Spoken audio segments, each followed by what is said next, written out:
सशक्त पीली सेना की अध्यक्ष श्रीमती शबाना खंडेलवाल अपनी महिलाओं के साथ कोठी मीना बाजार एसीपी मयंक तिवारी जी से मिलने पहुंची। उनके साथ कई पीड़ित महिलाएं थी, जिनमें सविशेष रूप से शुमिला नाम की लड़की थी, जिसके पति दानिश ने उसको 2 बेटियां होने के कारण 3 तलाक देकर घर से निकाल दिया, जिसकी कंप्लेंट हम लोगों ने डीसीपी साहब, कमिश्नर साहब दोनों को की। दोनों ने ससुराल वालों को अरेस्ट करने के आदेश दिए, उसके बाद भी अरेस्टिंग नहीं हुई। तब लड़की के परिवार वाले एसीपी मयंक तिवारी जी से मिले, उन्होंने भी आश्वासन दिया, पर अरेस्टिंग नहीं हुई। तब आज हम लोगों एसीपी मयंक तिवारी जी के ऑफिस पहुंचे, जहां पर वह मौजूद नहीं थे, इसलिए हम लोग अपनी पीड़ा सुनने के लिए वही धरने पर बैठ गए। उसके बाद मयंक तिवारी जी से हमारे फोन पर बात हुई। उन्होंने 7 दिन का टाइम मांगा है, आश्वासन दिया है कि 7 दिन के अंदर अंदर कार्यवाही। उनसे हमारा यही कहना है कि या तो उन लोगों को अरेस्ट कीजिए या चार्जशीट लगाए जल्द से जल्द। हमारे साथ मौजूद लोगों में शाहिना नुसरत, शाजिया, गुलनाज, सबा, हिना, रजिया नुसरत, अर्शी, विमलेश, दानिश खान, शाहरुख खान, मनोरथ सिंह, फैजान, मोहम्मद ताज मौजूद रहे।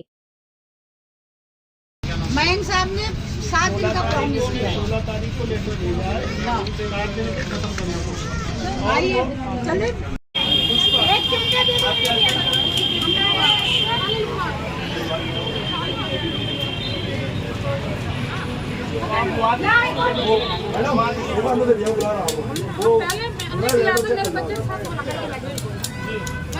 मेरा हॉस्पिटल का, और फिर भी मेरे पे झूठा मुकदमा लिख रहे हैं। कोई सुनवाई नहीं, ना वहाँ कोई सुनवाई नहीं, थाने में गए वहाँ कोई सुनवाई नहीं, झूठा मुकदमा लिख रहे हैं। क्योंकि मेरे पास सारे सीसीटीवी कैमरा, मैंने जबकि बोला भी है सर आप सीसीटीवी फुटेज निकलवाइए, मेरे बच्चे के साथ क्या हुआ, कुछ भी सुनवाई नहीं।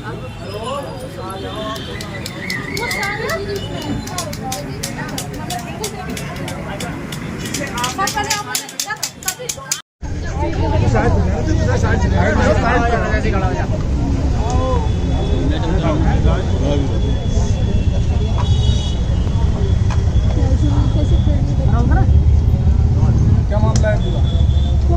मेरा नाम शबाना खंडेलवाल है और सशक्त सेना की अध्यक्ष हूँ। आपको पहले याद होगा कि इससे कुछ दिन पहले मैं डीसीपी साहब के पास गई थी। ये लड़की शुमैला है, जिसके हस्बैंड ने 2 बेटियां होने के बाद तीसरी बच्ची का अबॉर्शन करवा दिया कि बेटी नहीं होगी। उसके बावजूद इन दोनों बच्चियों के साथ इसको घर से निकाल दिया, तमाम यातनाएं दी, और सिर्फ इसकी गलती है कि इसकी बेटियां हुई है। तो ये अकेली माँ का तो कसूर होता नहीं है। डीसीपी साहब ने गिरफ्तारी के आदेश किए, मगर विमलेश जी ने उसको अरेस्ट नहीं किया। उनको पूरा मौका दिया जा रहा है कि ताकि वो हाईकोर्ट से स्टे ले आए इन चीज़ों का। अगर आप देखिए ना, हम सारे लोग 46 टेम्परेचर में, मैं आप लोगों का भी धन्यवाद करती हूँ साथ देने के लिए कि आप यहाँ खड़े हैं। उस 46 टेम्परेचर में ये यहाँ धूप में सारे लोग खड़े हुए हैं, उनके पड़ोसी भी हैं, रिलेटिव भी हैं, सेना के लोग भी हैं, सिर्फ न्याय के लिए। मयंक जी ने आश्वासन दिया था कि हम अरेस्ट करेंगे, मगर अभी मेरी उनसे बात हुई है। मयंक जी ने कहा कि मैं कोर्ट में हूँ, मुझे सिर्फ 7 दिन का मैम टाइम दीजिए, मैं उन लोगों को अरेस्ट करूँगा। हमारा कहना सिर्फ ये है कि या तो अरेस्ट करिए या चार्जशीट लगाइए, ताकि इन लोगों को न्याय मिल सके। अगर महीनों इसी तरह घिसेंगे, पोस्टर ला के हाथ में दे देंगे, इस बच्ची को न्याय क्या मिलेगा? इसके साथ तो गलती हुआ है, बुरा हो रहा है लगातार, मगर उसके बाद भी कोई सुनवाई नहीं है।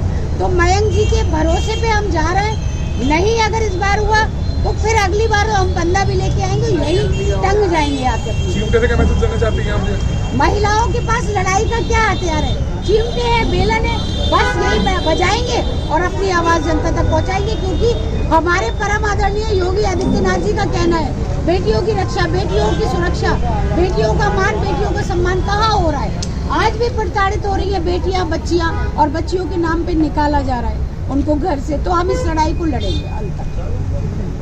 मेरा नाम शाहना खान है। ये आपकी बेटी की शादी कौन सी सन में हुई थी? 2018 की। 21 दिसंबर। तो अब क्या दिक्कत है आपकी बेटी को जो आप यहाँ आई हैं? एसीपी साहब के यहाँ आई हैं कॉल लगाने, क्या दिक्कत है? मेरी बच्ची को पहले बेटी हुई तो उसको घर से बाहर निकाल दिया। 7 महीने तक सीधा हॉस्पिटल से छुट्टी करा के घर ही भेज दिया जाता है। फिर 7-8 महीने तक फिर लेने नहीं आए। फिर समाज के लोगों ने फिर समझाया, फिर लेके गए, फिर मेरी बच्ची को रखा। उस बीच में एक छोटी बच्ची हुई, उसके बाद फिर 1 साल के लिए हॉस्पिटल से छुट्टी करा के घर पे भेज दिया जाता। 1 साल तक लेने नहीं आए। 1 साल के बाद मेरी बच्ची फिर समाज के लोग बैठे, फिर उन लोगों ने पहुँचाया, वो मेरी बच्ची को पहुँचाया, लेकिन मेरी बच्ची को वहाँ पे 8 महीने तक रूम में बंद करके रखा गया। खाना भी इस तरीके से रखा गया, जानवरों की तरह वॉश बेसिन पे रख के खाना दिया गया। मुझे 14 तारीख को 14 अप्रैल को फिर 3 तलाक दे के घर से निकाल दिया गया। तो इस चक्कर में कि ये मेरी 2 बेटियाँ हुई, पहली बेटी हुई तो मुझे घर से निकाला गया, दूसरी बेटी पे 1 साल के लिए घर पे भेज दिया गया। उसके बाद लेने नहीं आए, डाइवोर्स की कहलवाते रहे। फिर समाज के लोगों के साथ मैं वहाँ गई, 8 महीने मुझे कमरे में बंद करके रखा गया। उसके बीच में मेरी प्रेगनेंसी भी हो गई, तो उन लोगों ने इस वजह से अबॉर्शन करवा दिया कि मैं तीसरी बेटी भी ना हो जाए। मारते पीटते थे, खाना भी वॉश बेसिन पे देते थे, जानवरों की तरह सलूक करते थे मेरे साथ। 25 लाख रुपए की डिमांड कर रहे थे, 35 लाख की मेरे पापा ने शादी की, कार वगैरह सब कुछ दिया था, लेकिन फिर भी मुझे रखने के लिए राज़ी नहीं थे, इस वजह से कि मेरी 2 बेटियाँ हो गई हैं। अब भी मैं जगह जगह भटक रही हूँ, लेकिन मुझे न्याय नहीं मिल रहा है।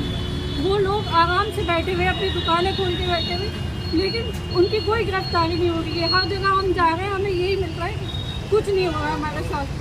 इसके बाद आप डीसीपी सबके पास गए थे, उन्होंने क्या आश्वासन दिया? उन्होंने भी यही बोला था कि गिरफ्तारी के आदेश हुए थे, लेकिन फिर भी जो आयु है विमलेश कुमार, उन्होंने अरेस्ट नहीं किया। कमिश्नर साहब के यहाँ पे भी हम गए, उन्होंने भी उनके फ़ोन पे बात की और आदेश दिए थे, उन्होंने भी वो भी फिर भी नहीं सुना। सर के पास भी आए थे, तब भी नहीं सुना। ऐसी क्या वजह है, क्या नाम है, आईओ विमलेश कुमार अरेस्ट नहीं कर रहा है? आपका आरोप है सब वो लोग आके बैठते हैं, वो लोग से मिल गए, वहाँ पड़ोसियों के बयान भी हो गए, उन्होंने अपने आधार वगैरह सब कुछ दे दिए। इसके साथ ऐसा होता था, डॉक्टर्स के भी स्टेटमेंट हो गया, उन्होंने नहीं लिखा, वो पूरी तरीके से उन लोग समझ चुके हैं और हमसे ज़्यादा ये कह देते हैं कि अपनी विवेचना चेंज करा दो। अब विमलेश जी के लिए हम क्या बोलेंगे, तो आप खुद ही स्वयं जान सकते हैं कि अगर इतनी ज़्यादा मदद हो रही है तो क्यों हो रही है, हम क्या करेंगे, ये तो प्रशासन